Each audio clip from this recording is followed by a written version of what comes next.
con la iglesia, tener comunión entre nosotros y tener comunión con el Señor al mismo tiempo es una bendición, es un descanso a nuestras almas, a nuestras vidas. Veo que muchos normalmente ya se estaban quedando más al servicio de la tarde, pero veo que muchos se fueron. Coincidentemente hay partido de la selección en la tarde. No saben que no saben que la intensidad del fútbol se vive más apasionante dentro de la iglesia. Pero bueno, allá ellos se lo pierden, ¿no? Estamos contentos claro, a quien no le gusta el deporte, ¿no? Además un deporte tan popular, tan apasionante como lo es el fútbol. Pero primero es Dios. Las costumbres del mundo quedan en segundo, tercero, cuarto término.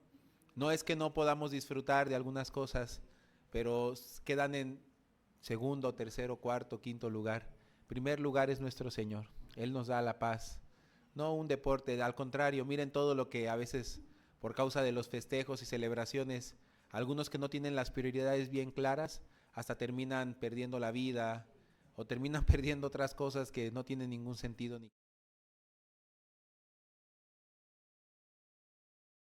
emocionados, ¿no? Algunos que no sepan qué es la expresión funado, que quiere decir que como que ¿cómo se puede explicar esa expresión? Como, ¿cómo? Como vetados, ¿no?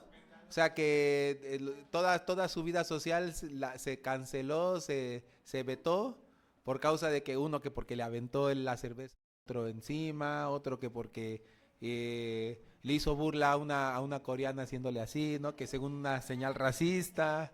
Ay, Dios mío, cada cosa. No cabe duda que lo mejor del mundo es estar en el Evangelio, amén. Si no de repente uno terminaría ahí también vetado y funado, ¿no? De la sociedad, si bien les va. Entonces no hay necesidad de irse a celebrar con el mundo. Nosotros podemos vivir la intensidad del fútbol, pero primero Dios, amén. Y luego con toda libertad, con toda gracia del Señor, hasta el Señor yo vi acomodó el horario para que el horario fuera, para que pudiéramos tener nuestro servicio y luego disfrutar del partido. Entonces, cuán grande bendición que Dios nos da todas las cosas, amén. Bueno, me decían que por qué no oré por México en el culto de la mañana. Les digo que no, que voy a orar en la tarde, porque para que la oración quede más cerquita del partido, así agarre más poder. No, bueno, esas cosas yo pienso que no debemos meter a Dios en ese tema, ¿no?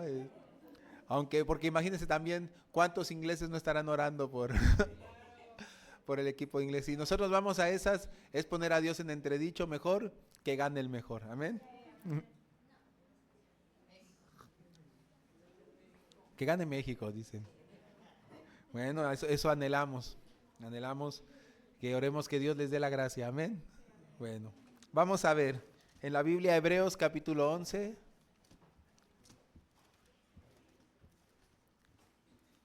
Hebreos capítulo 11, versículo 1.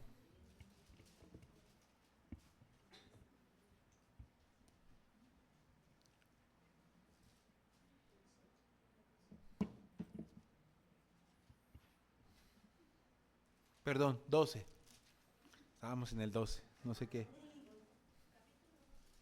Capítulo 12, verso 1.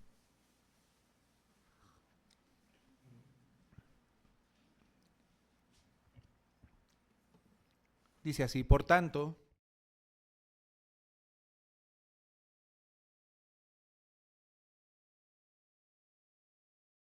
y corramos con paciencia la carrera que tenemos por delante, puestos los ojos en Jesús, el autor y consumador de la fe, el cual por el gozo puesto delante de él sufrió la cruz, menospreciando el oprobio, y se sentó a la diestra del trono de Dios. Considerad a aquel que sufrió, para que vuestro ánimo no se canse hasta desmayar.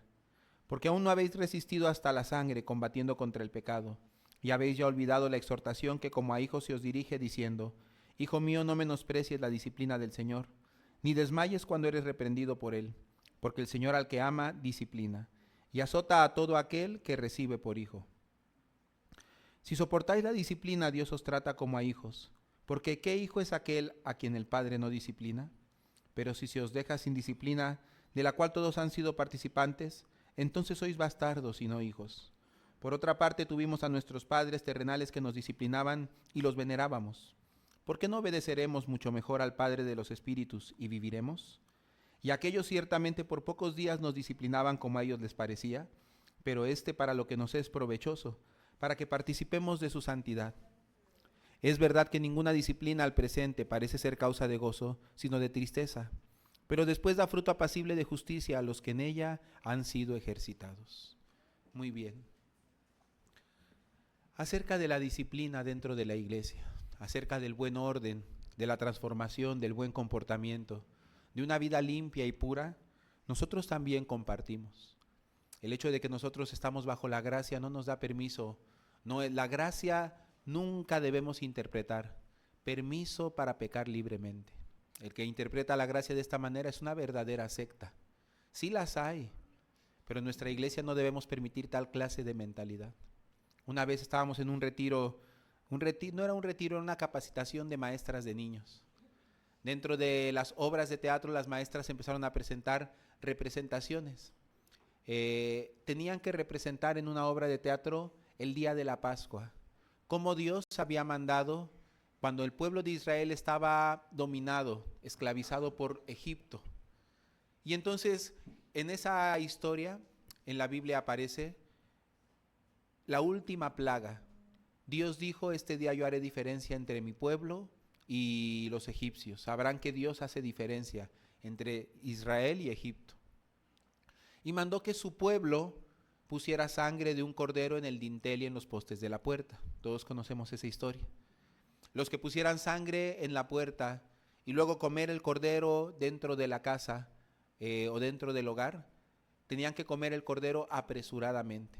Si el cordero fuera demasiado grande para que se lo acabara una sola familia, entonces invitar a otra familia, entre 2 o 3 familias comerse al cordero, símbolo de la predicación del evangelio. Y entonces, esta Pascua, nosotros sabemos, la Biblia dice, nuestra Pascua que es Cristo fue ya sacrificada por nosotros. La Pascua es Cristo.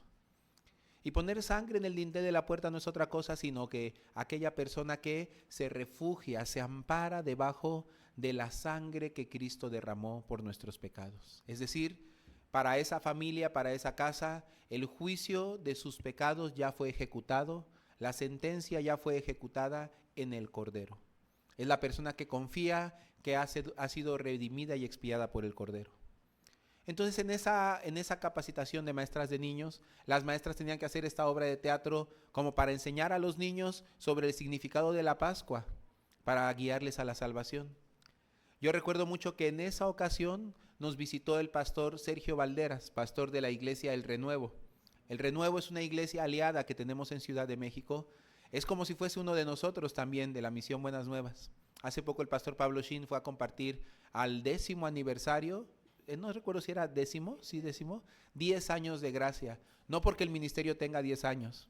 El ministerio tiene mucho más años, pero tiene 10 años desde que, yendo a esa capacitación de maestros de niños, abrieron el corazón, pudieron confirmar la salvación y se unieron al evangelio de la gracia. O sea que realmente ellos pudieron confirmar su salvación.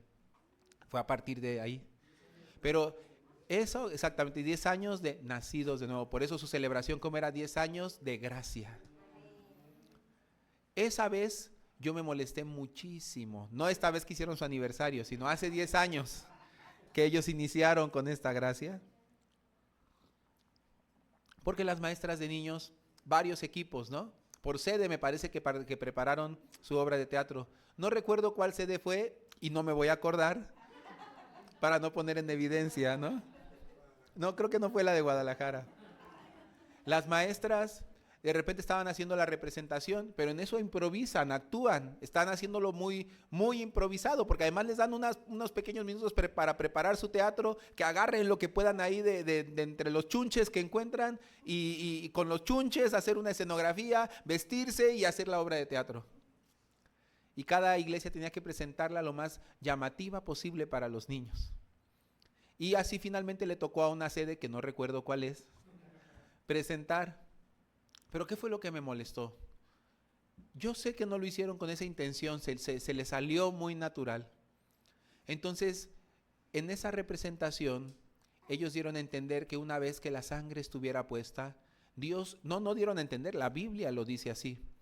Lo que Dios mandó al ángel a calificar no era quién se había portado mejor o quién se había portado peor. Dios dijo, ese día yo enviaré a mi ángel sobre mi pueblo, sobre toda la territorio de Egipto, donde vea la sangre le será por señal y pasará de largo. De hecho, eso significa la palabra Pascua, Pesaj, pasar de largo. Y donde no vea la sangre entrará y hará juicio y matará al primogénito de aquella familia. Entonces, el propósito de la sangre era hacer que el ángel, cuando viera la sangre, le fuera una señal para pasar de largo. ¿Por qué razón? Cuando nosotros leemos la Biblia, conocemos la ley y el evangelio, sabemos entonces que la sangre es una prueba de que ya se hizo juicio, porque la paga del pecado es la muerte. Entonces, como la paga del pecado es la muerte, la Biblia dice, sin derramamiento de sangre no se hace remisión de pecado. Y también yo les di la sangre para hacer expiación sobre el altar por vuestras almas. La vida de la carne está en la sangre. Entonces, lo que el pueblo de Israel cuando presenta sangre, ¿qué es lo que presenta? Presenta que ya se hizo juicio, que ya se hizo justicia, que ya hubo castigo contra el pecado. Lo que pasa es que el ángel cuando veía la sangre, ¿qué era lo que la sangre le daba a entender? Aquí ya se castigó el pecado, ya no hay nada que juzgar. Aquí ya fue juzgado. En otras palabras, aquí ya no hay pecado, ya fue limpiado. Pero donde el ángel no ve la sangre, ve la necesidad de hacer juicio. Si el ángel fue enviado a hacer juicio, donde ve la sangre ya no es necesario que haga juicio porque ya hubo juicio. Pero donde no ve la sangre es necesario que haga el juicio porque a eso fue enviado. ¿Me explico? Es una historia que nos habla sobre el juicio de Dios y la separación de los que son salvos de los que no, de los que son de Cristo y los que no, de los que son de Él y los que no. El día que Él haga diferencia entre los que son suyos y los que no, va a ser así. El ángel, el juicio de Jehová pasará por todo el mundo, por todos los seres humanos, pero en algunos ya hubo juicio, en algunos está la sangre del Cordero, que quiere decirle, aquí ya no hay nada que juzgar, aquí ya hubo justicia. Entonces, esto es lo que se trataba de explicar a los niños. ¿Cómo le explicas a los niños esto de una manera sencilla? Y entonces finalmente las maestras hacían sus obras de teatro muy divertidas, dando a entender que sí, que precisamente aún algunas imaginaron un poco más y pensaron, ¿qué hubiera pasado si un egipcio ponía sangre en el dintel de su puerta? Que un egipcio hubiera creído al juicio de Dios y hubiera dicho, pues esta es nuestra oportunidad de salvarnos, y si hubiera puesto sangre como un israelita, entonces Dios lo hubiera salvado también, ¿no?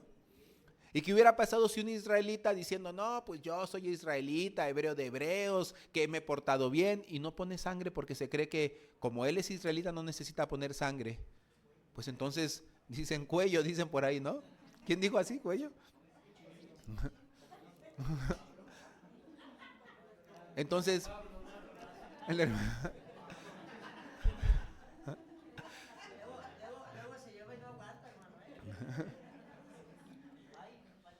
aquí hay toda clase de bullying dentro de la iglesia.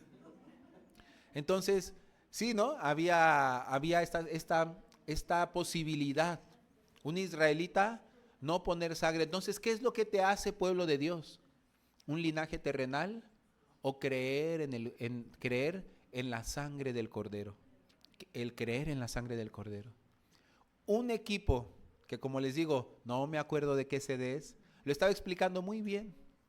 Pero de repente, en la actuación, una de las maestras dice, entonces no importa lo que haga, entonces puedo hacer lo que quiera, al fin que ya con la sangre ya somos perdonados. Y entonces la otra le contesta, sí, ay, qué bueno, y se pusieron a festejar. Ya podemos hacer lo que queramos, total, no importa, porque ya tenemos la sangre que nos libra de todo juicio. Y entonces y usó esta expresión específicamente, entonces ya podemos pecar libremente. Yo te dije, hasta la parte donde ya no importan nuestras obras, estaba muy bien, ahí lo hubiera dejado. Pero entonces ya podemos pecar libremente, y la otra le dice, sí. Y yo y se pusieron a festejar. Cuando yo leí eso dije, eso es una verdadera secta. serán las maestras de nuestra sede, pero esa enseñanza es una secta. Bueno, no era de nuestra sede, era de otra sede que no me acuerdo. Me refería de nuestra misión. A veces, o sea, no nos confundamos, no nos salva ser de la misión Buenas Nuevas. Nos salva someternos debajo del evangelio de nuestro Señor Jesucristo. Amén. Ser de la misión Buenas Nuevas, venir aquí a la iglesia no nos garantiza nada. Aunque ustedes tengan años siendo miembros de la misión Buenas Nuevas, muchos pueden tener años, confiarse en que vienen a una iglesia que porque dice que son salvos, decir, pues yo soy salvo, ¿y por qué? Pues porque dicen que somos salvos, que los de la misión Buenas Nuevas somos salvos, no tiene ningún sentido. Y sí ha pasado, hermanos, que años se congregan, son miembros de la misión Buenas Nuevas, pero no conocen el evangelio, no están sometidos debajo de la salvación de nuestro Señor Jesucristo. O también, sí son salvos, pero tienen su propia enseñanza inventada de su propio corazón. Aún pasan años, tienen entendidas muchas cosas de su propia idea que no son la enseñanza de nuestro Señor Jesucristo. Pero por estar en la misión Buenas Nuevas, ya se cree dueño de la verdad. Se equivoca en gran manera. El pastor, cada reunión, hasta los ministros nos agarra torcidos en nuestras ideas. ¿De qué estás hablando? ¿Quién te dijo eso? ¿Quién te enseñó eso? Entonces, por eso es muy importante confirmar que las cosas que nosotros creemos realmente las hayamos aprendido de la Biblia, realmente las hayamos aprendido de Dios, o nos las inventamos de quién sabe de qué manga nos las sacamos. Nunca la gracia ha significado puedo hacer lo que yo quiera, puedo vivir como yo quiera, es un permiso para pecar libremente. No. Imagínense, yo estaba en esa capacitación, lo vi, me enfurecí. ¿Y por qué razón me enfurecí más? Porque justo habíamos invitado a una iglesia amiga, a un ministerio amigo llamado El Renuevo. Ahí estaba el pastor Sergio Valderas. Yo no sé, Dios nos ayudó.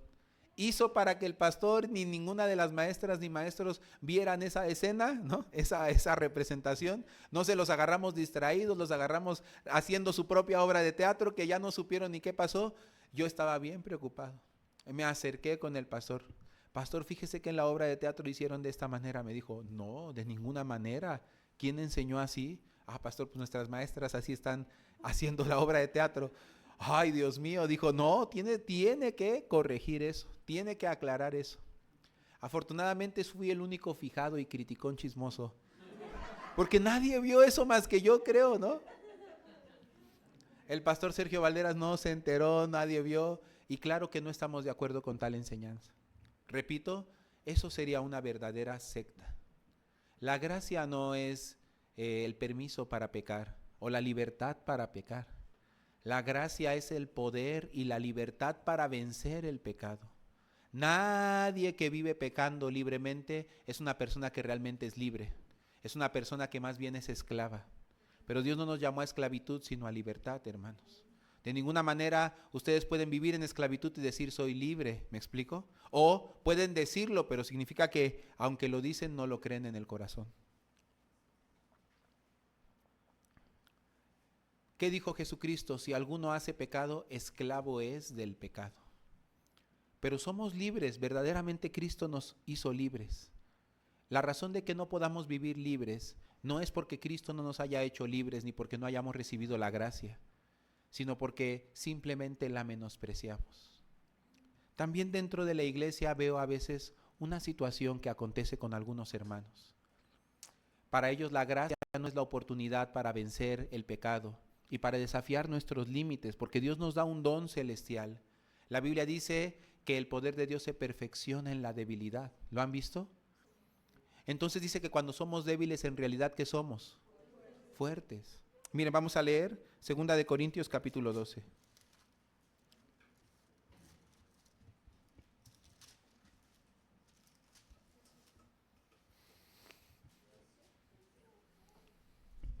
Versículo 8.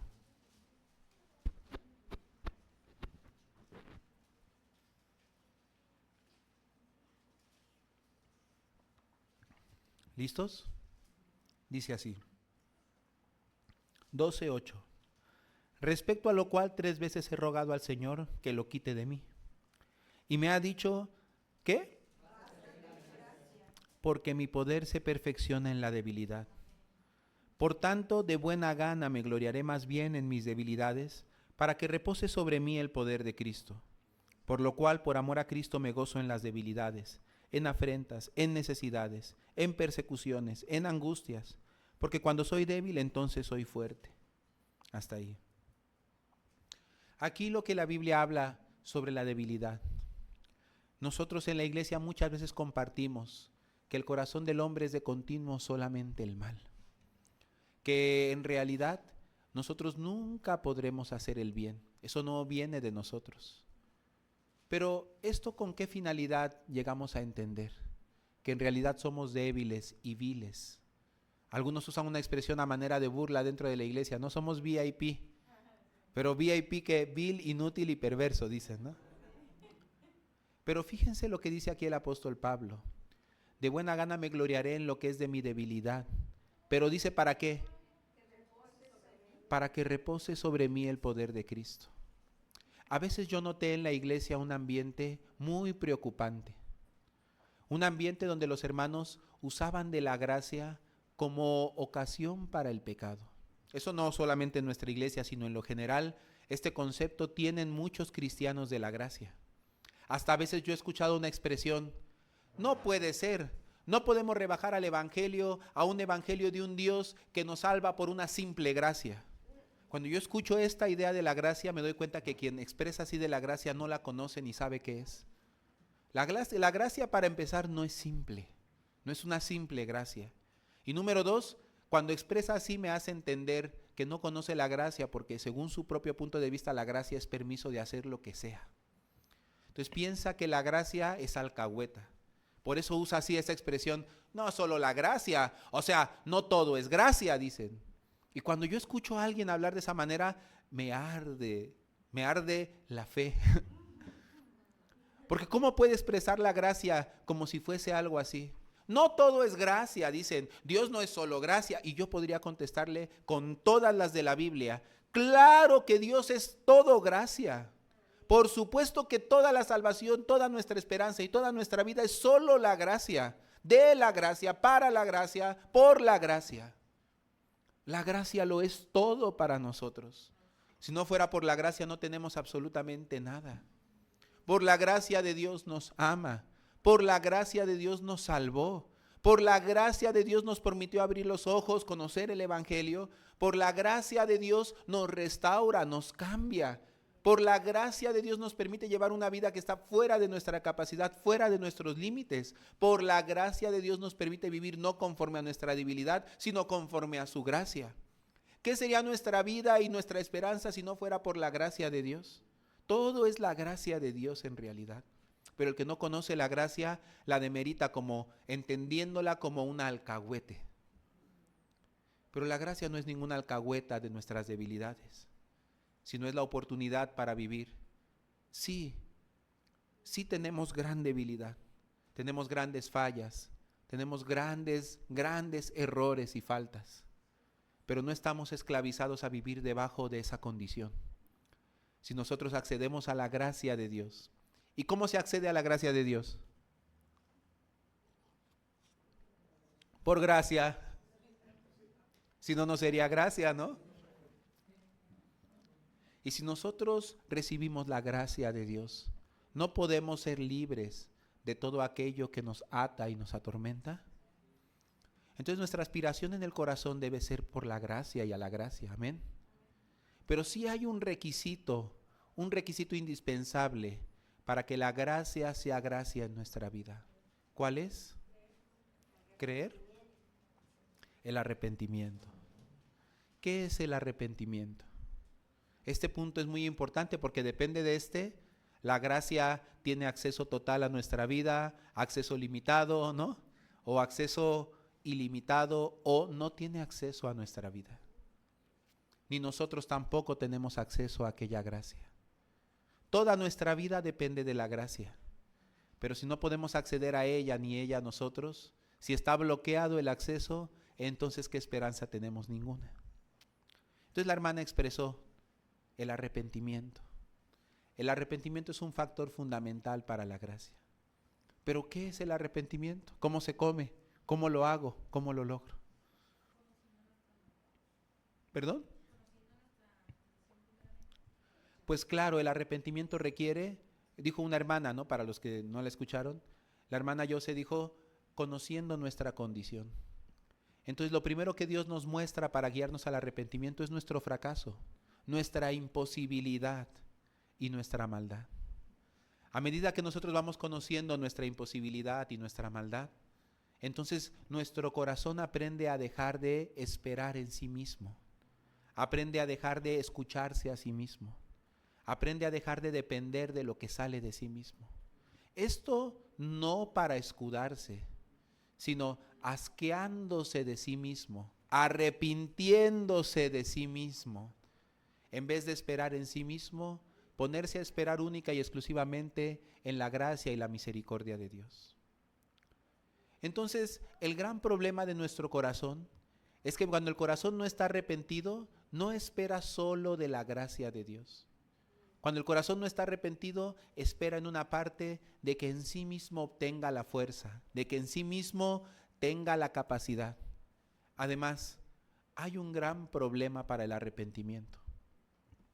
Cuando nosotros nos creemos, cuando yo creo que yo valgo, que yo tengo algo por lo cual ser tomado en cuenta, que yo tengo algún derecho, que yo merezco algo, este corazón no nos permite acceder a la gracia de Dios.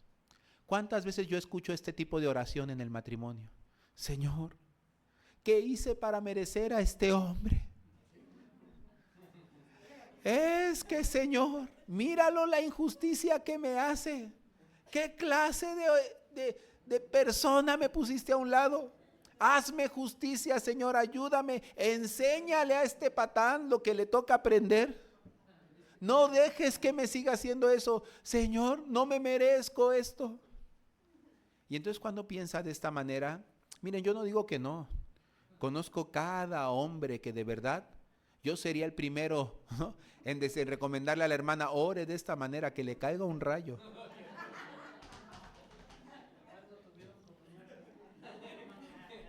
Pero, un rayo de gracia, ¿no?, de iluminación, y también con un poquito de descarga para que amarre, ¿no? No, claro, yo sé que muchos seres humanos no parecemos humanos. A veces el pastor Pablo Shin en el seminario dice a los seminaristas, nos dice a los ministros, ¿ustedes creen que llevan entrenamiento de ministros? No llegan, no hablemos ya de ministros, al menos de humanos. Ya ni de hermanos, no es entrenamiento cristiano, olvídense de ese nivel, no lo alcanzamos. Entrenamiento para aprender a ser humano. Porque a veces venimos de una mentalidad, de un pasado tan viciado que ni siquiera humanamente. Entonces él dice, yo me conformo con aprender a ser un humano normal. Ya ni hablemos de cristiano, ¿no? Bueno, entonces sí, a veces yo veo estos casos donde yo mismo quisiera ayudar a la hermana, ¿no? O al hermano, porque a veces es el caso contrario. ¿Qué hacemos con esta mujer? Señor, me dijiste que era mi ayuda idónea, pero yo veo más bien mi ayuda, ¿cómo dicen? Errónea, ¿no? Estorbo idóneo. Me dijiste que era el vaso frágil, pero parece la cachiporra, ¿no? No el vaso.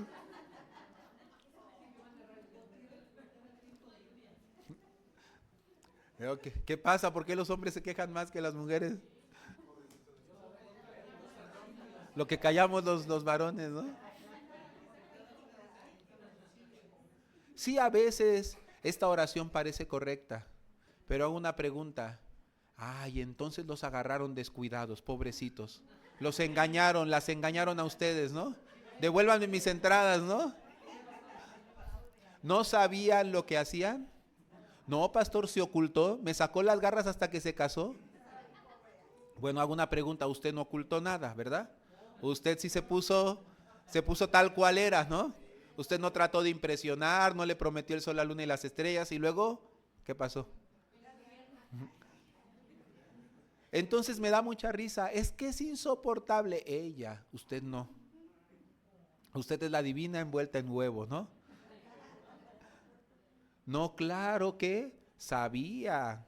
¿Y qué dijo? Yo puedo. A mí no me la van a hacer. Yo sí puedo hacer feliz a esta persona. Yo sí puedo lograr ser feliz con fulana. A mí nadie me va a decir con quién yo me tengo que juntar o que casar. Yo sí la voy a hacer. A mí no me van a aplicar esta. Yo sí voy a saber ser feliz. Es más, Señor, yo la guardaré hasta que la muerte nos separe, ¿sí o no? En la salud, en la enfermedad. Y entonces dicen, ¿qué he hecho mal? Pues que toda la vida ha creído en usted. Yo puedo sostener mi matrimonio, yo puedo elegir con quién casarme, yo puedo hacer feliz a una persona, yo voy a alcanzar mi sueño, yo voy a alcanzar mi meta. Entonces, ¿cómo puede presentarle a Dios un corazón arrepentido? Si ante todas las cosas, el que ha hecho toda la vida es usted. Usted ha sido su propio Dios. Entonces en la vida de usted no existe la gracia sino para mencionarla de forma tradicional, de costumbre, como una palabra, como cuando decimos primero Dios, ¿sí o no? Primero, pero realmente primero en su vida no es Dios. Primero, ¿quién es? Dios, ¿no? Primero Dios, dicen, Dios quiera. Ay, primeramente Dios, pero es una frase nada más que tradicional y religiosa.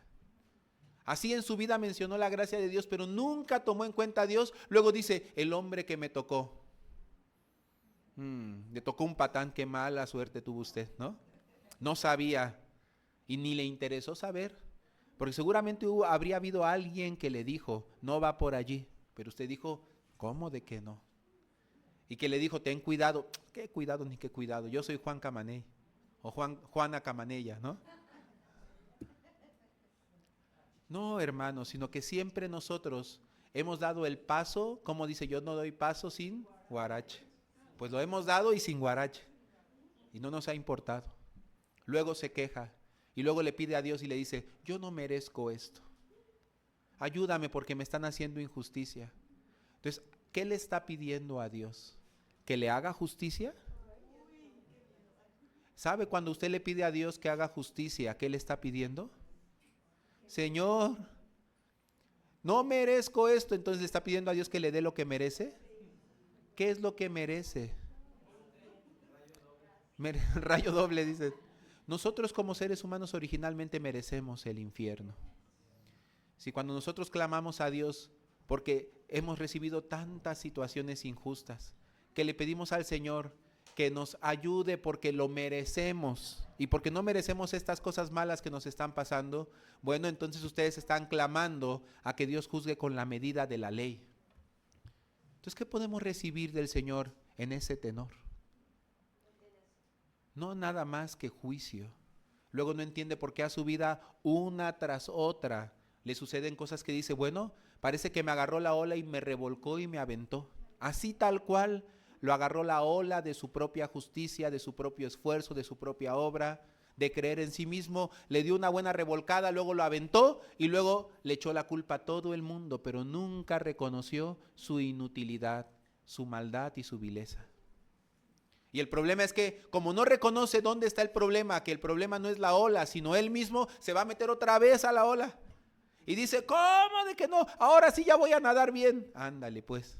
Se mete otra vez, le da otra buena revolcada, la ola lo escupe otra vez, si es que todavía vive, y dice, la culpa la tiene mi esposa, mi papá, mi mamá, la sociedad, el gobierno, el esposo, ¿no?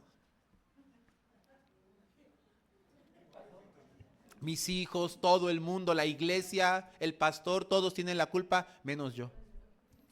Entonces todavía tiene fuerza, ¿verdad? Otra revolcada hasta que finalmente de tantas revolcadas un día dice, creo que ya no puedo, creo que yo no sirvo, creo que el problema no es la ola, sino soy yo que sigue queriendo pelear contra la ola. Entonces cuando se calma y se niega a sí mismo, es decir, ya no cree en sí mismo, su oración cambia. Señor, no puedo con mi esposa, pero no necesito que me des algún derecho, no tengo ningún derecho. Ni siquiera sé si yo soy quien tiene la razón o no. ¿Cómo puedo saber? ¿Y cómo sé que esta situación no eres tú el que me la está dando? Siempre decía, Satanás me está poniendo a prueba, Satanás me pone piedras en el camino, Satanás me puso esta brujer, ¿no? Satanás siempre le echaba la culpa a Satanás. Un día se da cuenta, Señor, ¿y si no es Satanás? ¿Y si en realidad eres tú y yo estoy peleando contra ti? Y en realidad eres tú el que quieres hacer que yo me rinda de mi propio orgullo, de mi propia justicia. ¿Hasta cuándo seguiré creyendo en mí mismo? Señor, entonces, ten misericordia de mí. Yo no puedo, ni siquiera puedo corregirme, ni siquiera puedo cambiarme.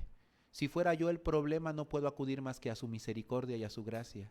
Tenga misericordia de mí, Señor. Deme la gracia. Hágame hallar la gracia con mi esposa, hallar la gracia con mis hijos, con mis hermanos, con el pastor, con mi papá, con mi mamá, ¿sí o no? Con mi esposo. Deme la misericordia, por favor, porque soy alguien que si fuera por lo que merezco, merecería el infierno. Ni siquiera te puedo decir que yo tengo la razón, porque ¿cómo sé si no eres tú en realidad el que me estás humillando? Por eso, Señor, tenga misericordia de mí para que yo pueda ver su gracia en mi vida. Y lo que tengo que aprender, enséñame, por favor. Y cómo debo caminar, guíame, por favor. Y lo que debo cambiar, cámbialo, por favor, guíame. Desde aquel momento aquella persona abre sus oídos.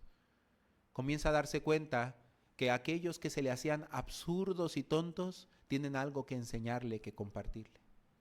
Desde aquel momento aquella persona comienza a ver que en realidad no era como él pensaba que todos le debían, sino en realidad que mucho le han soportado y mucha gracia ha recibido. Y desde aquel momento también comienza a escuchar la palabra de Dios muy diferente. Y comienza a darse cuenta, ¿a poco en la palabra estaba este tesoro, este secreto? Comienza a cambiar. No aplica ningún esfuerzo porque ya no cree en ellos. O sea, ya no cree en sus esfuerzos, ¿me explico? En vez de aplicar esfuerzo, se deja flojito y cooperando. Empieza a fluir con el corazón de Dios y el corazón de Dios comienza a obrar en él. Ante toda palabra, ante toda disciplina, ante toda exhortación, no se siente cargado, no se siente humillado, no se siente sobajado, despreciado, sino que se siente entrenado, como alguien que tiene corazón entrenable, que dice, algo bueno voy a sacar de este ejercicio. Para él la disciplina no es motivo de desmayar, para él la disciplina es motivo de esperanza. Como la persona que comienza a hacer ejercicio con esperanza, ¿no? Y empieza y dice, ahorita está esto bien gordito, pero se les acabó su gordito, ¿no? Todavía está chonchito, pero a medida que hace, dice, esto se va a convertir un día en un músculo, ¿no? Entonces el que hace ejercicio con esperanza es muy diferente que el que hace ejercicio sin esperanza. Porque el que hace ejercicio sin esperanza se ve su panzota y dice, ay, esto no va a desaparecer. No hay como cuántas tengo que hacer para que esto, no, imposible. Ay, no, se carga de antemano, ¿no? Ay, no, esto nunca se va a acabar. No, mejor. Dice, mientras uno coma bien, que el cuerpo agarre la forma que quiera, ¿no? Amén, dice uno. No, hermano, eso no es amén. Porque no tiene esperanza. Pero cuando hay la esperanza, todo cambia. Porque aunque todavía está viendo la panzota, pero en su mente, en su corazón, ya la vio vencida. Sabe que eso es algo que no requiere su esfuerzo, sino solamente creer. ¿No es así? Y creer es eso, que aunque cada día ve su panzota a la hora que hace el ejercicio, dice, pero ya desapareciste. Solo es cuestión de que yo continúe creyendo, ¿no? Creyendo. Así, la persona que aprendió que por gracia es, sabe que no es que se esfuerce, pero Dios lo va a guiar. Aunque reciba disciplina, aunque reciba corrección, en su corazón no lo siente como alguna carga, un menosprecio, sino en su corazón siente, gracias Dios, me estás enseñando, me estás ayudando. Toda mi vida yo viví como vago, pero un día recibí en mi corazón una promesa, una palabra, que Dios está conmigo, que Dios dice, yo estoy contigo, nunca te dejaré, nunca te desecharé, siempre te sustentaré con la diestra de mi justicia. Yo no creía que yo pudiera hacer una vida normal, tener una familia, tener un negocio, vivir, mantener, sostener a mi familia, ofrendar para el evangelio. Yo no creí que yo fuera capaz de eso, pero Dios me hizo creer. Y entonces, no por algún esfuerzo, sino con una fe, una visión que entró en mi corazón, que Dios estaba conmigo, yo pude aprender a caminar diferente. Aunque cada día me acobardaba con muchos pensamientos, con muchos miedos, pero Dios me decía, yo estoy contigo, no te espantes. Pero mira, no me sale, Señor, no sé trabajar, no me puedo ni levantar. No te rajes. Eso sentía que Dios me decía en mi corazón. Levántate, ve. Pero no me sale, pero voy a ocasionar problemas. Yo estoy contigo, yo te ayudo. Pero mira, Señor, solamente hago mal, me sale mal. Tú continúa. Ahora ves la panzota, pero se te va a quitar. Continúa. Y así con muchos fracasos, con muchos errores, con muchas faltas, con muchos momentos bajos, pero continuando vi la gracia de Dios. No solamente, o sea, yo no entré en este camino porque ya que no pude hacer la vida y ya que como fracasé en el mundo, en mi trabajo y como perdí todo, entonces dije, bueno, pues ya como no tengo nada de todas maneras, mejor me voy a refugiar en el seminario. No fue así. Realmente a mí Dios me llamó. Me permitió su precioso llamado. Y sí, aunque en muchos momentos de mi vida hubo bajos, fracasos, pero el último tiempo Dios solo me comenzó a ayudar, me dio gracia y ayuda. Comencé a prosperar en mi negocio, comenzó a irnos bien a mi esposa y a mí. El día que se confirmó el llamado para que yo entrara al seminario, en ese momento de nuestra vida nos estaba yendo muy bien en el negocio. Dios nos ayudó, me enseñó que está con nosotros. Y también me enseñó la ventaja, la virtud de depender de su gracia. No era que yo me haya empeñado, me haya esforzado demasiado. Lo que para mí parecía imposible, tener una esposa que me respetara, que me amara, que hasta cierto punto me admirara. Tener un hijo que me respetara, que me amara y que me admirara. Para mí eso era muy difícil porque para ser tal clase de hombre había que ser un hombre responsable, diligente, honesto, trabajador, fuerte, verdadero, honesto y todas esas cosas que se acumulan, ¿no? Comprensivo, sensible, ya saben, ¿no? Nunca sentí de mi parte tal clase de esfuerzo. Pero el testimonio de mi hijo llenaba mi corazón. Ay, papá, te amo. Ay, papá, cuánto me siento seguro a tu lado. Ay, papá, yo veo que tú temes a Dios. Dios está en tu corazón. Y mi esposa también de la misma manera. Cuán agradecida estamos con Dios por tu vida. Nos sentimos muy felices por tenerte a nuestro lado. Yo decía, ¿yo qué hice? Yo no sentía que yo me haya esforzado, haya peleado por mi familia, me haya vuelto un hombre responsable, diligente, un hombre ejemplar, como me decían que tenía que serlo. Siempre he sido un hombre cobarde y hasta cierto punto irresponsable, negligente. Pero cuando una promesa de Dios entró en mi corazón, no me dejé llevar por esa forma de ser que yo tengo, sino que entregué esas cosas en la mano de Dios y le permití a Dios trabajar con mi vida. Se los voy a explicar de una manera práctica. Me entregué a la iglesia y al siervo y dejé al siervo que trabajara con mi corazón, con mi vida, que me exhortara, que me dirigiera. Aunque me exhortaba, no me sentía, ay, ya me sentí, entonces ya me voy, para que me traten así, no, yo me voy. Jamás, porque un fracasado, ¿cómo puede hablar eso? Un fracasado, ¿cómo puede tomar su derecho?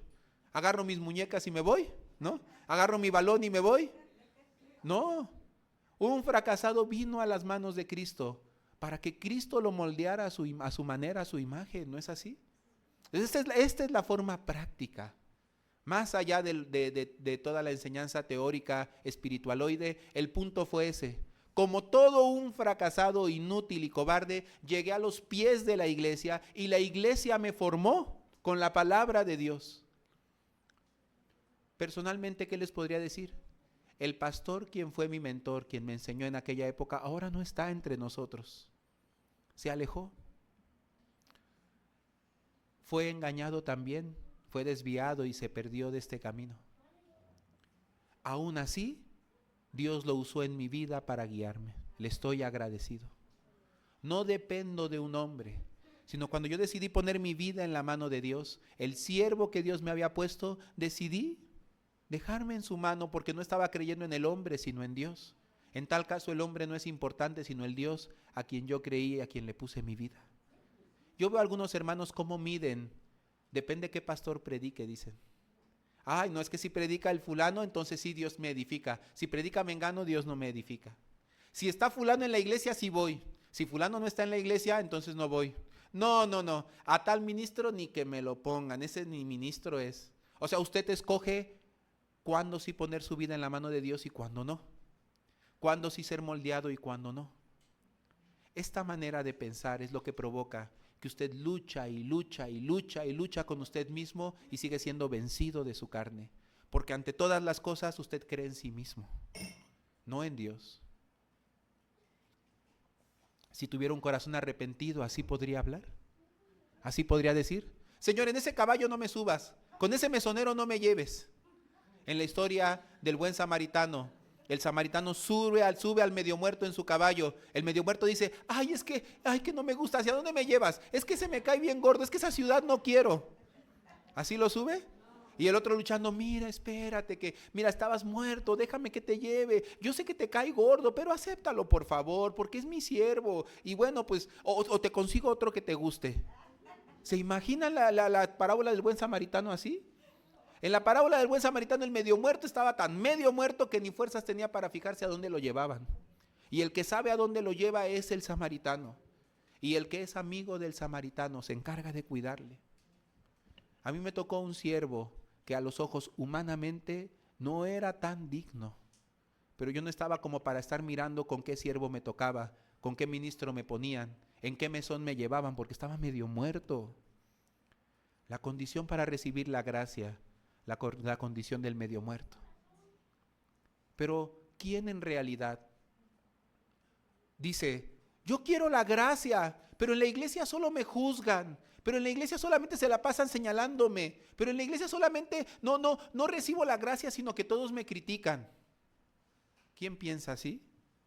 No está arrepentido. Luego, en realidad todavía abraza su maldad, abraza su pecado, abraza su debilidad como si fuese una fortaleza. Tiene muy grande su derecho y su persona tiene mucho orgullo todavía. Y entonces, ¿qué pasa cuando recibe un poco de exhortación, de dirección? No con corazón de medio muerto, se ofende. ¡Ah! Yo pensé que en esta iglesia había amor. Yo que creí que ya había llegado a la gracia de Dios, pero veo que no. Predican la gracia, pero al final me aplican la ley. Bueno, ustedes así todos son legalistas, todos son unos hipócritas porque tú eres peor que yo. No voy a permitir que aplastes mi pecado porque me gusta. Entonces me voy porque aquí no me pudieron ayudar. Así se aleja de la iglesia, con gran orgullo y altanería. ¿Y qué dice? Es que pastor, aquí no entienden que somos débiles, son bien hipócritas porque todos están peor que yo, pero me están juzgando y me están criticando. ¿Esa persona realmente tiene arrepentimiento? ¿Realmente está soltándose a la gracia de Dios? Más al contrario, ocupa el arrepentimiento a su conveniencia. ¿Y cómo declara? Es que, pastor, somos débiles. Yo soy vil, inútil y perverso y pues yo al menos no soy hipócrita. Yo al menos sí peco, pero lo hago pues descaradamente. No me ando reprimiendo. Yo pensé que había llegado a un lugar en donde yo podía ser yo. No, te equivocaste. Llegaste a un lugar en donde el yo murió. Pero en ti no está muerto. Está muy vivo y muy fuerte. Todavía no está medio muerto, sino que está medio vivo.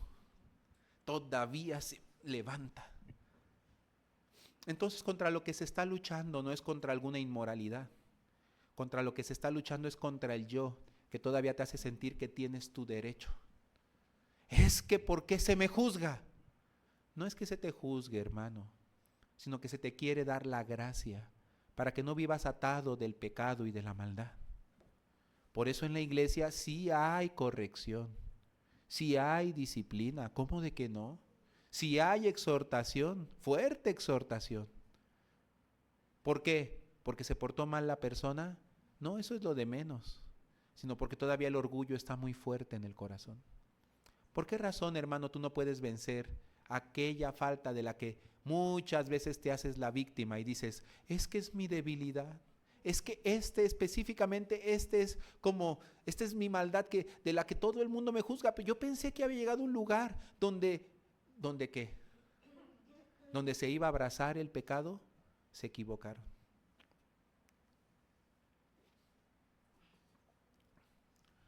Dios es un Dios santo. El Espíritu de Dios vino a morar en nuestros corazones. La Biblia dice, no contristéis al Espíritu Santo. No seamos cínicos, desvergonzados. Eso no agrada al Señor. Alguno usa el arrepentimiento para vivir en su cinismo. ¿Y qué digo? En su sí mismo, que es casi lo mismo. Y dice, no puedo vencer esto, no que no lo pueda vencer. El problema no lo quiere vencer, lo está abrazando. Entonces, ¿qué dice? Ore por mí para que me revele. Sí, claro que oramos, que le revele. Pero por mucho que se ore, si no se humilla delante del Señor, no puede recibir gracia alguna del Señor. Entonces muchas veces yo escuché esto, hermano, lo siento, es que soy un vil, un inútil. Tú porque te crees bueno, porque tú no has vivido las cosas que yo he vivido.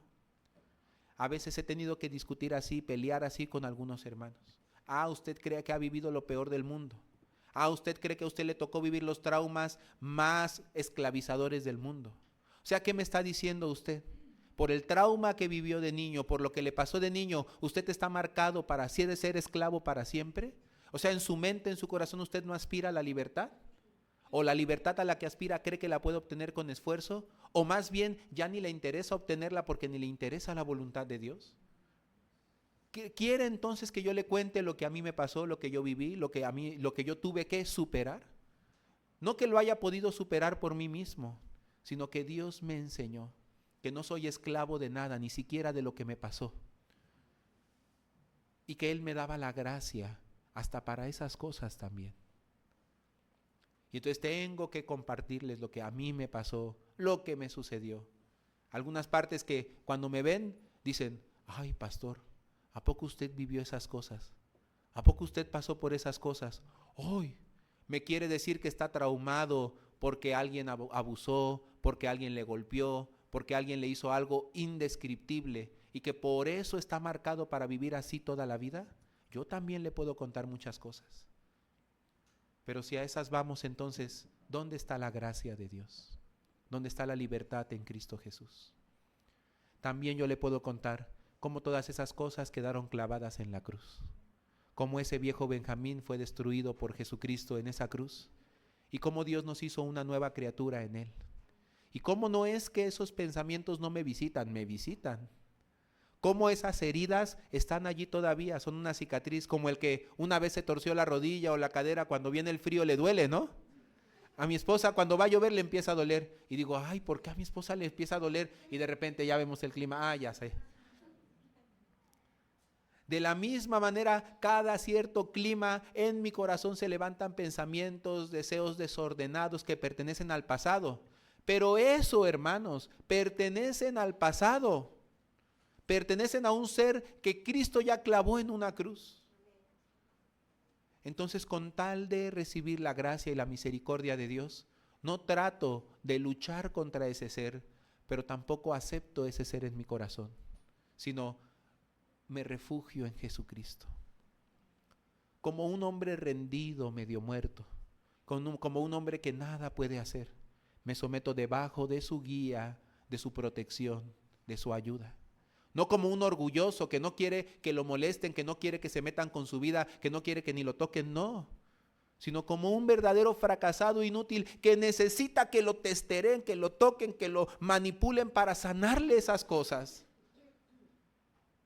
Para que con tal de que Dios me pudiera hacer vivir en libertad, permitía al siervo y a la iglesia testerearme, manipularme, abrirme la herida, meterle alcohol, tallarle allí, cerrarle ahí, coserle, ponerle, quitarle, romperle y armarle. Porque de otra manera, ¿yo iba a poder? No. Pero algún hermano insiste en su pecado cínicamente, en su maldad decididamente. Eso no es que, ¿quién sabe qué pasa, pastor? Dios no me da su gracia. Conmigo no obra como usted. Qué bueno, Dios a usted lo ama más. A usted sí Dios lo bendijo, pero a mí no sé por qué no. Ha de ser por esa actitud orgullosa que tiene, que en lugar de someterse debajo de la misericordia con humillación, se pone al tú por tú. ¿Y por qué no me ayudas? Bájate y bájame de la cruz. ¿Me explico? Y si quieres que cambie, ¿por qué no me cambias? A ver, cámbiame. Si tanto quieres, si tanto eres tú soberano y yo soy tan inútil y tú todo lo puedes, pues ¿por qué no me has cambiado? A ver. Es ponerse con Sansón. Bueno, vamos a ver si vas a ganarle a Dios. ¿Me explico? ¿Por qué razón una persona dentro de la iglesia no cambia? ¿Por qué razón una persona aún pasan años en la iglesia, aún sigue diciendo que quién sabe por qué Dios no le quita esto? ¿Qué quieres que Dios te quite? Hasta el día de hoy en mi mente, en mi corazón, muchas distorsiones se producen. Pero yo no vivo dentro de mi mente ni dentro de mi corazón, ni escarbo allí para vivir. Vivo dentro de la palabra de Dios, dentro de sus promesas, dentro de su corazón. Allí está mi vida. Y cuando Él quiere entrar a mi vida para revolver alguna cosa, para corregir alguna cosa, un inútil como yo, ¿qué puede anteponerle? Señor, si así tú has permitido en mi vida, amén. ¿Me quieres dar corrección, disciplina? Amén. La necesito. Porque sin tu gracia, ¿qué soy y quién soy? Y eso es lo que transforma la vida de una persona. Cuando 100% puede rendirse debajo de la gracia de Dios. Pero alguno dice, Dios no me da su gracia, pero anda altaneramente, escudándose, exigiéndole a Dios, bájate de la cruz si eres el Hijo de Dios, cámbiame. Y bájame, decía ese malhechor malvado. Pero el otro malhechor que halló la gracia, ¿cómo se puso ante el Señor? Cállate, le dijo al otro. ¿No ves que justamente nos está sucediendo lo que merecen nuestros actos? Justamente estamos aquí en la cruz por lo que nos merecemos. Mas este hombre ningún mal hizo. ¿Ven la diferencia? ¿Cómo ven, hermanos? Ustedes si alguna vez se sienten en la cruz, cuando se han sentido a la cruz, ¿cuál ha sido su actitud? Bájate y bájanos, si eres el Hijo de Dios, sálvame, cámbiame, transfórmame, quítame esto, Señor. ¿Así? Cuando se ha sentido en la cruz como, y entonces si tú me dijiste que era por la gracia, que era sin mi esfuerzo, mira, pues entonces si tú no me ayudas, yo me voy a dar en la torre. Y ahí se va a dar en la torre. Y luego se da en la torre. Y luego que dice, ya ves, no me ayudaste, ¿dónde estás? Tú no existes. Y así se aleja. Hasta los ministros, algunos he visto hasta ese punto llegar. Un ministro que un día se alejó de la iglesia, se apartó del Señor. ¿Y cómo me reclamaba a mí como si yo fuera el Señor? ¿Tú crees que yo quería terminar así? ¿Tú crees? No, yo no entré a este camino para terminar así. Yo entré a este camino porque pensé que realmente yo creí en Dios, que Dios tenía algo para mí. Pero mira, ¿tú crees que esto que me ha pasado es lo que Dios tenía para mí? ¿Esto es lo que tenías para mí, Señor? Yo dije, con la razón está así. Claro que Dios no tenía eso para él. Pero cuando mantenemos esa actitud tan altanera, tan orgullosa, ¿cómo podemos recibir la gracia del Señor? Hermanos, nosotros no somos seres que no podamos sino solo terminar así. Ese es el mismo ministro que una vez cuando yo le dije, ¿sabe qué? Tengo miedo de entrar al seminario, porque ¿y si me fracaso? Y él se rió y me contestó, ¿y si te fracasas? Ya te tardaste. Fracasado ya estás, me dijo. No tienes que esperar a fracasarte. Tú ya eres un fracasado. Si desde el fracaso tú vienes a Cristo, para Él no hay ningún problema de trabajar con un fracasado. El problema son los exitosos.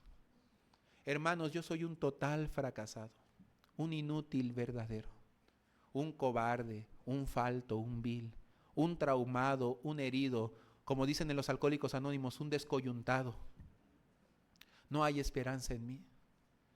Pero no digo esto para regodearme en mi maldad, para revolcarme en mi lodo. Digo esto para nunca esperar de mí mismo como si yo tuviera algún derecho, como si yo pudiera hacer algo bien, sino mantener mi corazón enfocado y dependiendo de la gracia de Dios. Amén. Recibiendo de Dios. Entonces, cuando ustedes reciben de Dios, todo cambia. Me glorío de mis debilidades, pero no vivo conforme a mis debilidades, sino reposa sobre mí que el poder de Cristo. Amén. Entonces no vivo en miseria, vivo en poder. No vivo en debilidad, vivo en fuerza, pero la fuerza de Dios. No vivo en ignorancia, sino en sabiduría, la sabiduría de Dios. Entonces me hago ignorante para que Dios sea mi sabiduría, me hago débil para que Dios sea mi fuerza, y en aquellas cosas en las que yo no tengo ni puedo, Dios sea el que tiene y puede. Para que Dios sea en aquello en donde yo no me puedo sustentar, Dios es quien me sustenta. Entonces en mi vida se manifiesta su gracia y su misericordia. Pero algunos de nosotros, siendo medio muertos, ¿cómo vivimos? A ver, súbete, te subo en mi cabalgadura. No, ¿por qué? Porque estás medio muerto. ¿Por qué me insultas? No, que estamos bajo la gracia, por eso te estoy subiendo en mi cabalgadura. No, ¿por qué me tratas como un muerto? ¿Por qué estás medio muerto? Pues no, que ya estamos vivos por ti. Ay, no sé, déjenlo ahí, que se muera más. Un verdadero medio muerto no discute. Un verdadero medio muerto agradece. Gracias. ¿A dónde me llevas? A donde yo te lleve. A donde tú me lleves es mejor que estar donde estaba. ¿Con qué mesonero? Con Benjamín. No, con Benjamín no. Con Jonathan. No, mejor con Benjamín. Con Mauricio. No, tampoco con Mauricio. Ese es muy nuevo, muy verde todavía.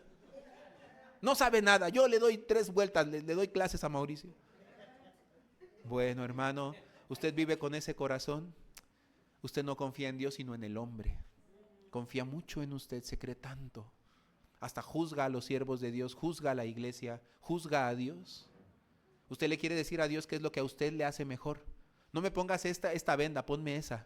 No me des esta palabra, dame aquella. Imagínense, hermanos. Un día yo le dije al pastor que me diera una palabra.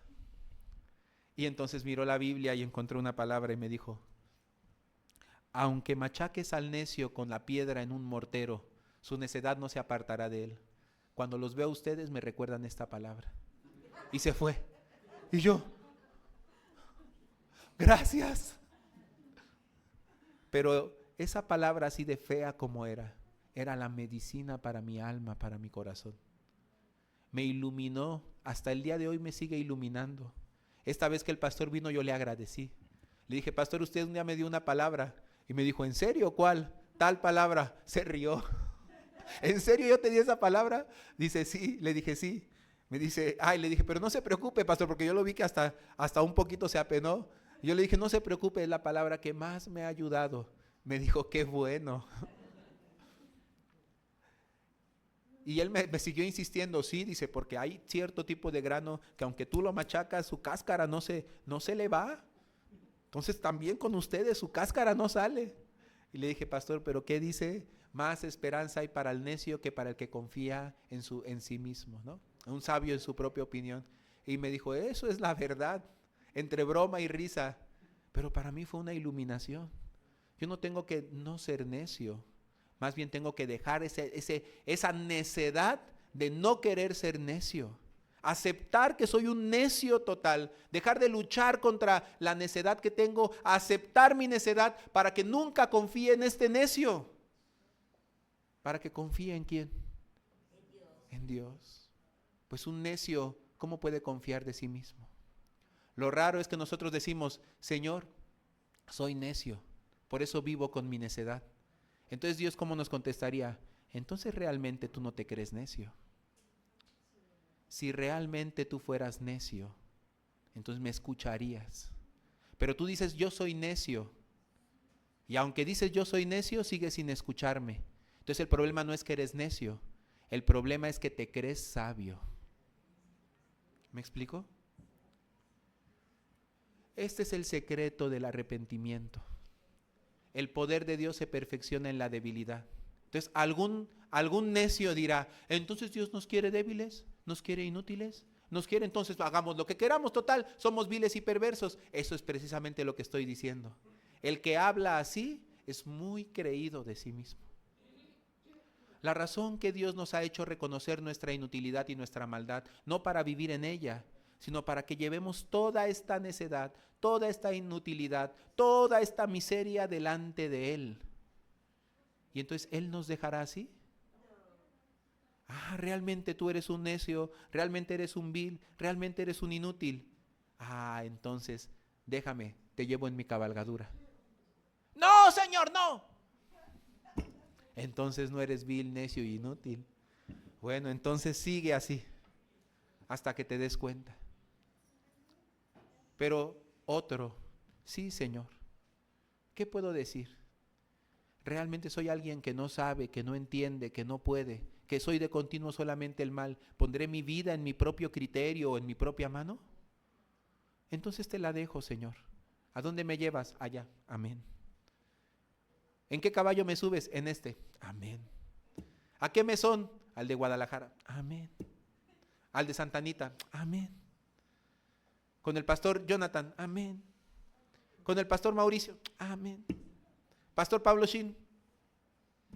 Pastor Emanuel Cruz. Amén.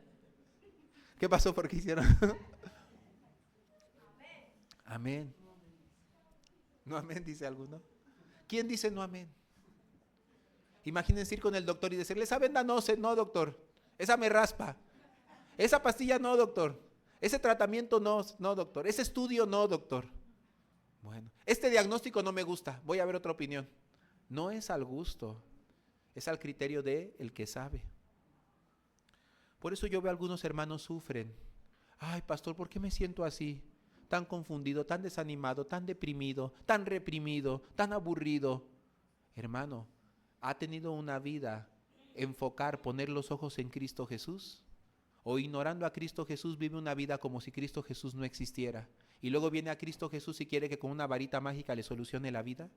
Todo el día se la pasa escuchando las cumbias, el reggaetón, el rap, que solo habla de sexo, de fornicación, de adulterio. Pero dice, ¿por qué no me puedo quitar los pensamientos de adulterio de la cabeza?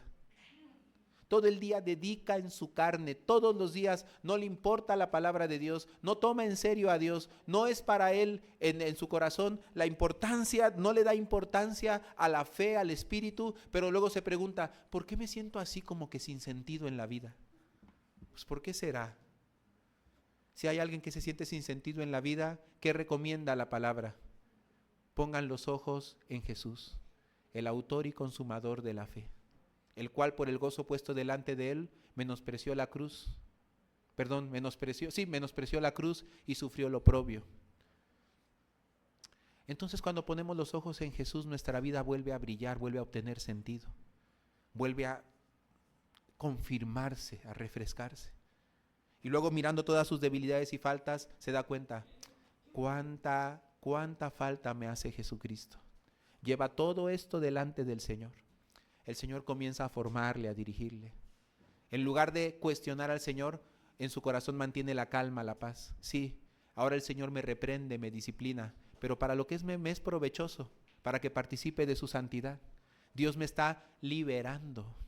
Como el escultor que quita toda la cáscara de una piedra o de una madera o de un metal, le quita todo lo que le estorba hasta formar en esa pieza que una escultura, una obra de arte.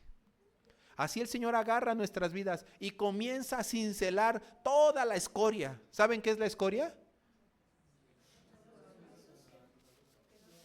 Cuando ustedes soldan, yo lo descubrí en la construcción, cuando ustedes soldan, hay una parte del metal con el metal que se fusionan, se hacen uno solo. Pero no hay que irse con la finta, porque se forma una cascarita por encima. Esa cascarita que se forma por encima se llama escoria. Y en realidad da la impresión de que se unieron las dos piezas de metal, pero en realidad no se unieron, sino las piezas de metal siguen separadas. Lo que los une es toda la cáscara de soldadura que se queda ahí embarrada. Si tú confías en esa escoria, al primer esfuerzo esas piezas se trozan, porque están unidas solo por la escoria de la soldadura. Entonces, ¿qué sucede? Tú tienes que, el buen soldador, el buen herrero, solda las dos piezas confirmando que realmente el metal de una con la otra se hayan unido en uno. Y para revisar esto, al final de la escoria, de lo que se ve por encima, todo ese metal que queda como encimado, lo tiene que quitar. A la hora de rascarlo, quitarlo, toda esa cáscara, se ve si realmente se unió o no se unió el metal con el metal. Toda esa escoria que estorba, que no deja ver y que da una apariencia como de que si se hubiera unido, además sobresale, no deja que se encaje bien la pieza donde tiene que encajar porque queda todo boludo y picudito. Todas esas escorias que estorban se tienen que quitar. Y luego cuando lo quita se da cuenta, ay, no soldó. La soldadura tiene varias técnicas y entonces dicen que una es como de estilo de cacahuate porque tiene que quedar la formita así, ¿no? Carapiñado. Aquí Cristian sabe soldar, ¿no? Él sabe de ese tema. Revisar bien. Luego entonces hay que revisar que nuestro corazón esté unido con el de Dios. Pero a veces encima de eso hay mucha escoria. Entonces un día el pastor Pablo Shin, yo le decía de mis dificultades y él me dijo, lo que pasa es que en tu vida hay mucha escoria. Muchas escorias que hay que quitar a cinceladas, me dijo. Y yo, ¿no se puede suavecito? ¿No se puede quitar así acariciando? La escoria no se quita acariciándola. La escoria se quita a cinceladas. ¿Y qué es esa escoria en nuestras vidas? Sino los vestigios del viejo hombre que aún todavía siguen queriendo dirigir nuestros pasos. Los pensamientos viejos, los aprendizajes equivocados de este mundo, de esta vida, que tenemos que llevar delante de Cristo, no ocultarlos, hermanos. Llevarlos delante de Cristo, para que Cristo cuando los toma comienza a trabajar con ellos. Cuando los empieza a cincelar, no se pongan dignos, no se pongan orgullosos, no defiendan su maldad, más pónganse al lado de Dios, váyanse en contra de ustedes mismos y verán cómo están quitando de ustedes la escoria que les ha estorbado toda la vida. Alguien que quiera ser entrenado no puede estar a su favor, tiene que estar en su contra. Porque lo más difícil de entrenar a una persona en la disciplina que sea, no hablo de lo espiritual, hasta de lo humano, de lo deportivo, de lo artístico, lo más difícil para entrenar a una persona es luchar contra esa misma persona. Porque es la misma persona a la que no le gusta ser entrenada, no le gusta ser llevada. Por ejemplo, aquí, ¿cómo se llama el niño? ¿Yanel? Yanel. No le gusta estar aquí en la iglesia. ¿Yandel? Yandel, como el músico, como el cantante. No le gusta estar aquí. Se queja, se enoja. No quiero, mamá, ¿no? Así. Pero aunque no le gusta, pero si lleva el entrenamiento, ¿le va a hacer bien o le va a hacer mal? También cuando un día juegue fútbol, ¿o qué le gusta a Yandel? ¿Qué es lo que le gusta? Fútbol. En el fútbol muchas veces a Yandel le van a decir que haga cosas que no le gustan, ¿sí o no? Y le van a hacer que patee más de lo que quiere patear, que corra más de lo que quiere correr, que se esté más tiempo del que quiere estar, que aguante más de lo que quiere aguantar. ¿Contra quién principalmente Yandel tiene que luchar si quiere ser un gran futbolista? Exactamente, contra ti, contra tu propia comodidad, contra tu propio deseo, vas a tener que luchar. Porque va a ser tú sí mismo el que ya no quiera entrenar más, el que ya no quiera practicar más, el que no le quiera hacer caso al entrenador, el que se crea mejor que el entrenador. Pero sí recibe la disciplina del entrenador con una esperanza, con una fuerza en el corazón, que mientras más practique el desecharse a sí mismo, más fuerte, mejor futbolista se hace. ¿No es así?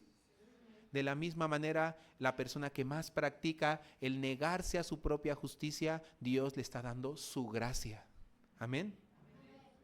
Esa es la gracia de Dios. Yo cuando empecé mi seminario, me tocó entrar extemporáneo. Y entonces yo me brinqué el ayuno que hacen normalmente los seminaristas al iniciar. El ayuno de 4 o 5 días que se hace para leer la Biblia solamente. Sí, me lo brinqué. Entré y ya no me tocó ese ayuno. ¿Y qué pasó? Yo le dije a un hermano, porque estaba en el seminario muy nuevo, y entonces él me preguntó, ¿tú ayunaste? Le dije, no, recibí la gracia. Y él me volteó a ver y me dijo, no, ayunar es recibir la gracia. tú no recibiste la gracia de ayunar, no te equivoques. Y yo dije, cambió mi concepto de la gracia. Yo pensé que la gracia era hacer lo que yo quería. No, la gracia es cuando Dios te hace brincar tu límite. Cuando Dios te permite la gracia de ser guiado, entrenado, quebrantado, ayudado. Amén. No se confundan. La gracia no es que se brincaron de alguna disciplina del Señor, sino haber vivido la disciplina del Señor es la gracia verdadera. Haber tenido un siervo que los quebrantó, que les puso difíciles, que les hizo morir a sí mismos, que no les gustó, ¿no? Que les hizo, que a veces no fue justo, sino injusto. También eso es la gracia de Dios. Amén. Es el don inmerecido. Eso es la gracia. Pero muchas veces la menospreciamos en gran manera. Gloriarme en lo que es de mi debilidad. Que Dios se fortalece, Él se perfecciona su poder en nuestra debilidad. No es para que yo diga, pastor, pues es que yo así soy de cuando acá en la iglesia juzgan las debilidades. No, pastor, en la iglesia al contrario nos gloriamos en lo que es de nuestra debilidad. Y algún hermano hasta habla así en sus testimonios diciendo, pues ya ven que uno es vil. Y entonces yo le contesté y le dije hasta de lo que se iba a morir. Porque uno es débil.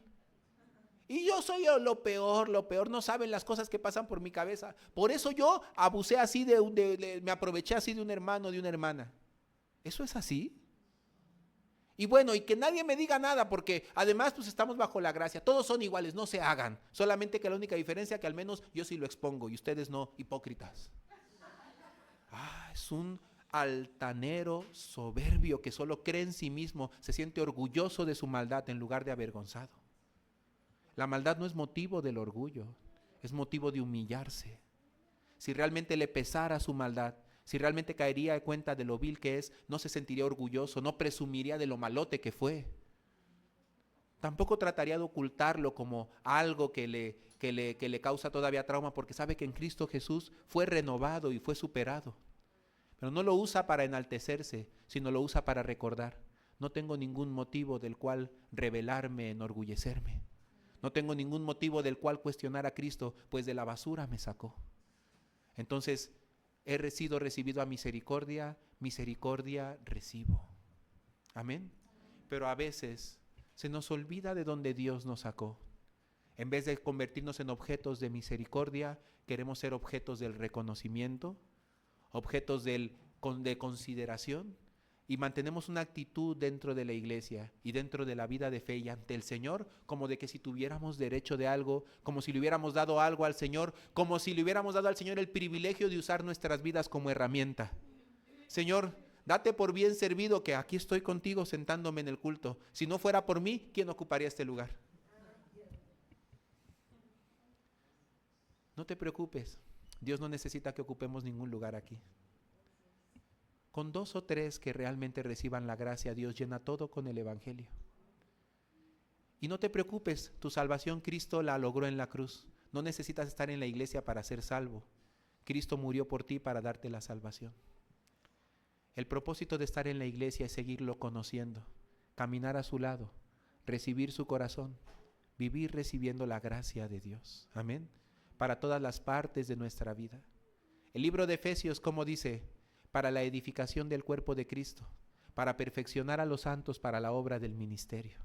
Si a ti no te interesa la obra del ministerio, ni te interesa perfeccionarte para aquel propósito, ni te interesa la vida de Dios, no te preocupes. Si solo quieres la salvación, no necesitas estar aquí. Cristo te dio la salvación con su sangre preciosa. Nadie te la cuestiona ni te la pone en tela de juicio.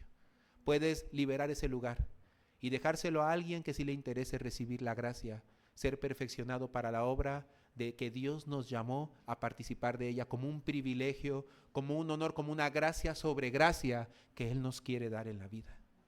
Amén. Por eso digo, hijo mío, ¿qué dice la palabra? No menosprecies la disciplina del Señor, ni desmayes cuando eres reprendido por Él, porque Dios al que ama, lo deja que haga lo que quiera, lo disciplina. Porque ¿cuál es el hijo aquel a quien no se le hace partícipe de la disciplina? Dice, es un bastardo y no hijo. Algunos aquí quieren vivir como bastardos.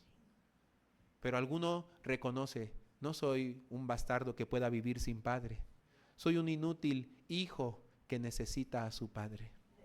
Amén. Y luego entonces dice, si veneramos a nuestros padres que nos disciplinaron como bien les pareció, ¿cuánto más no veneraremos al Padre de los Espíritus que nos disciplina para lo que nos es provechoso, para que participemos de su santidad? Por eso, ¿qué dice? Vamos a leer de nuevo Hebreos capítulo 12.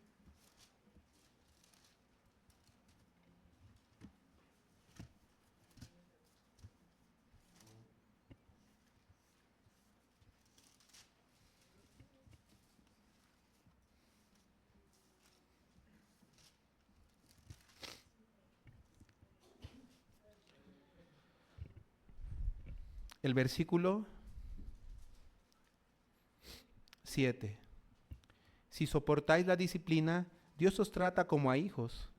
Porque ¿qué hijo es aquel a quien el Padre no disciplina? Pero si se os deja sin disciplina, de la cual todos han sido participantes, entonces sois bastardos y no hijos. Por otra parte tuvimos a nuestros padres terrenales que nos disciplinaban y los venerábamos. ¿Por qué no obedeceremos mucho mejor al Padre de los Espíritus y viviremos? Y aquellos ciertamente por pocos días nos disciplinaban como a ellos les parecía. Pero ¿para qué? Para que participemos de su santidad. Aquí está la esperanza que tiene el poder de hacernos recibir la disciplina. Por un lado, el arrepentimiento. Pero solo el arrepentimiento solamente nos hace rendirnos y decir, bueno, pues ya, pues ¿qué merezco? Pues no merezco nada, pues me atengo a lo que Dios quiera. ¿Sí o no? Pero no solo es arrepentimiento, también es la esperanza, es la fe. Porque es la fe y la esperanza la que nos dan una fortaleza. Que cuando Dios nos está disciplinando, no es solamente por su capricho, sino para lo que a quien le es provechoso. Muy bien. Entonces es como les dije, la manera como uno hace el ejercicio o comienza un entrenamiento, no le gusta, pero tiene una esperanza que le da fuerza para continuar adelante, que a medida que se rompe a sí mismo, está alcanzando más aquella meta con más esperanza, ¿no es así? Se acerca más a aquella meta. De la misma manera, cuando participamos de la disciplina del Señor, nos estamos acercando a esa meta o a ese propósito con el cual Dios nos llama. De manera que el que dice, para mí esto es imposible, ni lo puedo soñar, ni lo puedo imaginar, ni lo puedo pensar, de tan débil, de tan falto que soy, yo no podría ni imaginar tener una familia, casarme, tener un negocio, tener una empresa, servir al evangelio, predicar, yo no lo podría ni imaginar. Tú no, pero Dios te da esa esperanza. Entonces Dios comienza a entrenarte, en el corazón forma una esperanza. Hijo mío, ahora parece que yo solamente te mato, pero en realidad lo que yo hago es para que participes de mi santidad, para lo que te es provechoso, para que alcances aquellas cosas que nunca por tu propia fuerza tú pudiste alcanzar. Pero ahora confía en mí, yo te voy a llevar, yo te voy a guiar. Nunca pudiste hacer esto, nunca pudiste lograr eso, nunca, porque con tu fuerza lo quisiste hacer. Pero ahora ponte en mi mano, yo te voy a llevar. Pero cuando tú te sientas o te parezca que en vez de llevarte hacia allá te estoy llevando a todo lo contrario, confía en mí. Cree que yo te estoy llevando a donde yo te estoy diciendo. No desmayes cuando eres reprendido por mí. Nunca te estoy desechando. Todo lo contrario, te estoy enseñando, te estoy puliendo, te estoy llevando justamente a donde tú no puedes llegar. Amén. Como Daniel San en la de Karate Kid. ¿Quién vio Karate Kid? ¿A todos vieron Karate Kid? ¿Quién no la vio? Ay, no, la viejita, la clásica. Hay unos que no la han visto, la tienen que ver. Ante todas las cosas, Daniel San tenía que confiar que lo que le estaba enseñando su maestro era karate. Ante todas las cosas, nosotros tenemos que confiar que la humillación y la disciplina que Dios nos permite es para lo que nos es provechoso, para que participemos de su santidad. Versículo 11. Es verdad que ninguna disciplina al presente parece ser causa de gozo, sino de tristeza, pero después da fruto apacible de justicia a los que en ella han sido ejercitados. ¿Es usted una persona que no puede de verdad? Que realmente el pecado le ha dado unas buenas rastrizas, que tiene mucha grande debilidad. Entonces yo le recomiendo en gran manera, déjese disciplinar por el Señor. Déjese guiar por Dios. Deje de mantener esa actitud altanera a la defensiva, como que nadie me toque, nadie me diga nada. Por eso estoy aquí, porque pensé que era por la gracia. No tenga esa actitud, porque la gracia no es vivir como se nos dé la gana, o más bien es el poder para vivir como verdaderamente se nos da la gana, libres del pecado, una vida limpia, una vida pura, una vida delante de Dios.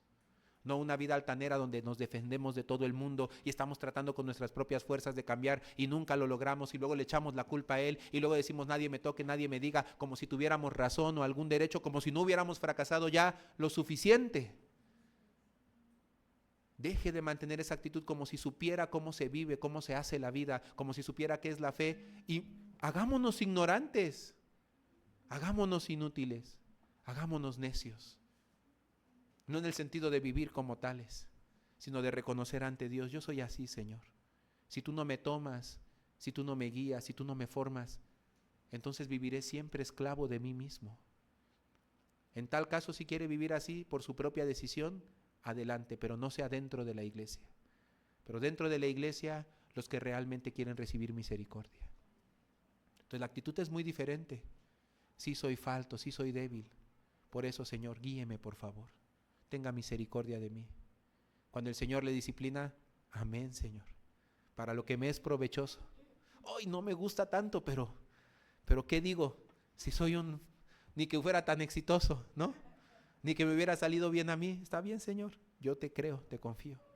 Ay, Señor, me parece que como que esto no me está ayudando demasiado, pero es tu medicina que me das. Señor, yo en ti confío, en ti espero. Luego cuando se da cuenta, como igual que Daniel San, a ver, muéstrame pulir la cerca, ¿no? Muéstrame encerar el coche, ¿no? Cuando se da cuenta, está predicando, está viviendo por la fe. Tiene años que venció aquella debilidad y de repente dice, nunca imaginé, nunca soñé que con mi vida Dios pudiera hacer esto. Cuán grande gracia y bendición. Luego se humilla todavía más. Señor, es imposible que esto yo lo haya hecho con mi fuerza. Esto fue tu formación, tu disciplina, tu enseñanza sobre mi vida. Se somete más fácilmente bajo la guía de Dios. Amén. Así con este corazón vamos a vivir, hermanos. Amén. Da fruto apacible de justicia a los que en ella han sido, ¿qué? Ejercitados. Entonces, hermanos, seamos ejercitados. Bajemos nuestra guardia de orgullito, de todavía querer levantarme a mí mismo. No, dejémonos disciplinar por el Señor. Y luego el Señor al que ama disciplina, azota a todo aquel que recibe por hijo, pero para lo que nos es provechoso. Para que sean ustedes la luz del mundo. Amén. No la religión, la luz del mundo, sino la luz verdadera de este mundo. Amén. Bueno, hermanos, vamos a compartir hasta aquí.